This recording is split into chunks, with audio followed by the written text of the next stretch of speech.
Для того, щоб приєднатися, треба не переходити фазу імпульсу. Це важливо. Беремо викрутку, яка у нас тут, пальчиком сюди притискаємо і в розеточку. Світиться права фаза, ліва не світиться. Червоненьким фаза сюди, 0 сюди. Все, інвертор у нас побачив, що є мережа,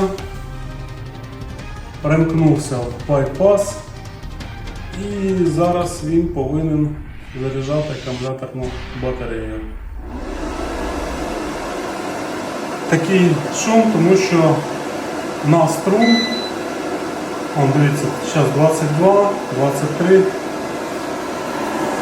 Зараз дивимось, повинен піднятися аж до 100 А.